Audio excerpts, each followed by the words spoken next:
Welcome back everyone to more NASCAR Heat 4 at Knee Pit Gaming. Today's setup video takes us to the dirt.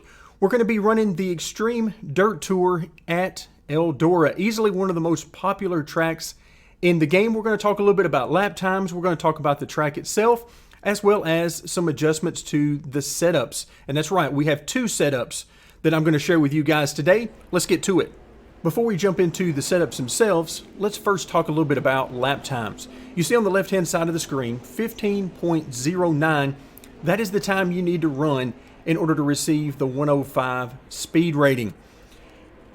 As far as the lap times I am running right now, somewhere around 14.7. I should be quicker than that, but that's more of a function of my driving style than it is the setups themselves, and that's why I've decided to go ahead and share these setups with you.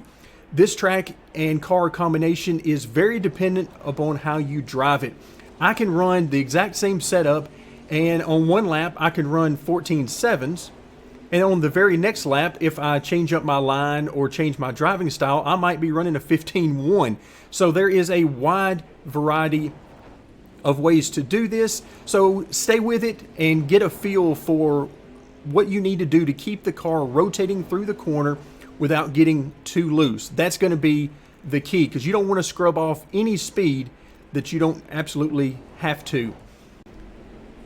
Let's now move on to the setups themselves. And the first setup I'm going to show you guys is one that I call the glider, because it seems to glide effortlessly through the corner for me. And in fact, I can stay in the gas either full throttle the entire lap or breathe it just a little bit on entry just to set the nose and get the car rotated. But it seems to have a nice flow to it through the corner. The steering itself is pretty light. So again, just a good smooth flow to this one compared to what we're going to look at here in just a moment. Shock settings here, 3 and 5 have worked out great, but as I always mention, try out some different shock settings and see what works best for you. The higher you make these numbers, the more stiff the car is going to feel, the quicker your transitions are going to feel on corner entry, middle of the corner, and so on. So if you're looking for quicker transitions, then you'll definitely want to try some higher numbers here. Moving on to the weight settings. This one has a little bit less front weight than I normally use, 48.5. But then a little bit of wedge there, 53.5, to sort of balance that out and keep the car from over-rotating. If you're having trouble getting the car to rotate, it's under-rotating a lot for you, one of the things you can do is lower that wedge. Moving on to the spring settings. 280 and 240 in the front, 152 and 200 in the rear. A little bit softer in the rear than I might typically go, and what we'll be looking at in the second setup. But again, this is much more of a gliding type of setup and has an easier feel to it. Tire settings, we're looking at the minimums on both left sides and then just a bit more than that on the right sides. I did not attempt to adjust the tire pressure based on, proper inflation amounts. Instead, I just wanted to get the lowest air pressure I could while still keeping some stagger between the left and the right hand side. As always, feel free to play around with this quite a bit. You can go all the way up to the max on air pressure here and still be perfectly fine with probably a few adjustments to the setup. So all comes down to feel and what you're looking for. Moving on to the miscellaneous settings, +5 and -5 on the camber. No real surprise there. That's max camber for these cars and works really well for me. You can get by running less camber than this. That is certainly not a problem, and the car will feel perfectly fine doing so. It's just that I'm trying to get the best speed and handling that I can, and max camber gives me that in this particular car and track combination. Front sway bar is at 1.1. Track bar is at 14 on both the left and right hand side. I keep that track bar up high so that the car continues to rotate, and then if I need to, I can modulate the gas pedal to keep it from over-rotating as need be. Brake bias, this is another way that you can help the car on corner entry. Adjust this brake bias. If you need to get the car turning just a little bit better on entry, then lower this brake bias and drag the brake just a little bit on corner entry, and that can help the car to rotate. If you're getting too loose, whenever you apply a little bit of brake, then increase the brake bias to put a little bit more front brake in it. Grill tape, running 0, no need to run any of that because it doesn't do anything anyway. Wheel lock is at 10 degrees, which is, again, standard for me. Steering offset is at 0.05, and that is simply to offset the camber that we've got in the front end and help the car to go a little bit straighter on the straightaway without having to turn as far to the right. Finally, the gear settings, I'm at 4.71. There are multiple gear ratios that you can get by with here. I think the default is 486, which also works, but I was getting to a point where if I'm running quicker laps in the 14.7 or 14.8 range, I started to hit the rev limiter some on at the end of the straightaways, so I backed off of that a little bit to a 471, but feel free to try out some numbers even below that, and if you need to, start adjusting that fourth gear around. That will give you an option to get some even different combinations than what you can get simply by changing the final drive ratio. So that's going to do it for this setup. Now let's move on to the second setup. This particular setup, as I mentioned before, is a much heavier setup, a much heavier feel in the steering wheel, which I really like because I feel like the heavier the feel, the more feedback I'm getting from the wheel, the more I can tell what the car is doing and hopefully drive it better and more efficiently. So as we take a look at the settings themselves, shock settings look very similar to what we just saw previously. The only difference is in the front, I increased them just a couple of clicks each to give it a little bit tighter feel to the front end.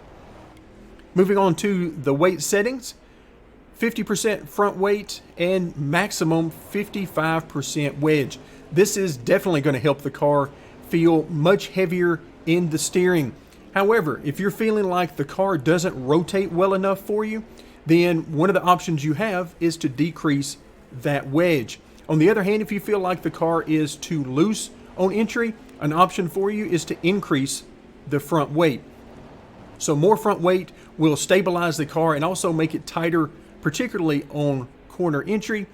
And then wedge can help to stabilize the speed of the rotation of the car. And that's why I prefer that heavier feel.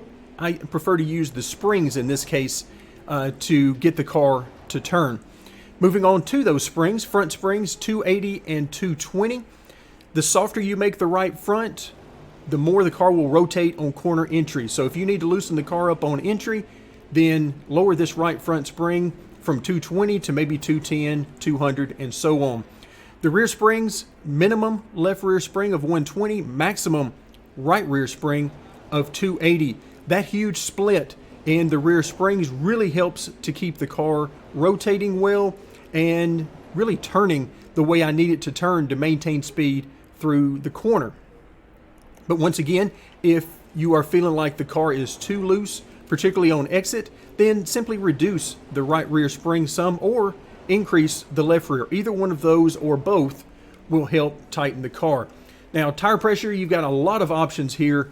You can go from the minimums to the maximums and anywhere in between and find a good feel with some adjustments to the setup. I have once again chosen to go near the minimum on the right sides and the minimum on the left-hand side, again, just to give it a little bit of stagger left to right. However, if you need to help the car turn, one of your options, in addition to the ones we've already talked about, is to increase the right side pressures. Go up to 15, 16, even try 20. That should help the car rotate by adding a little bit of stagger to it. Miscellaneous settings, camber looks the same as what we've just seen in the first setup, maximum camber +5, -5. But then we get to the front sway bar, 2.0, which is the maximum setting.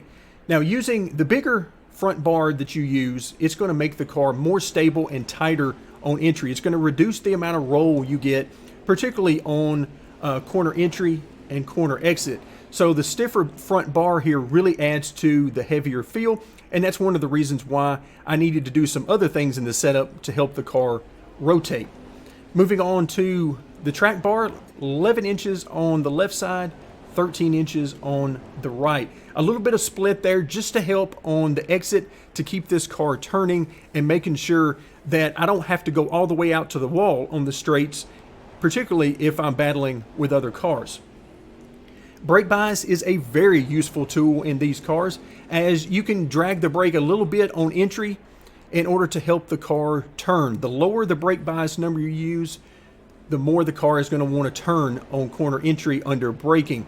Increase the brake bias, it's going to make the car tighter whenever you get on the brake. So use that as an easy way to adjust corner entry and modulate that along with deciding if it's easier for you to do that or simply lift off the throttle a little bit. Either one will work, and of course you can always run the track wide open as well. Grill tape, we are at 0%. Wheel lock is at 10 degrees, which is pretty standard for me, as it just works. But as always, feel free to move that around.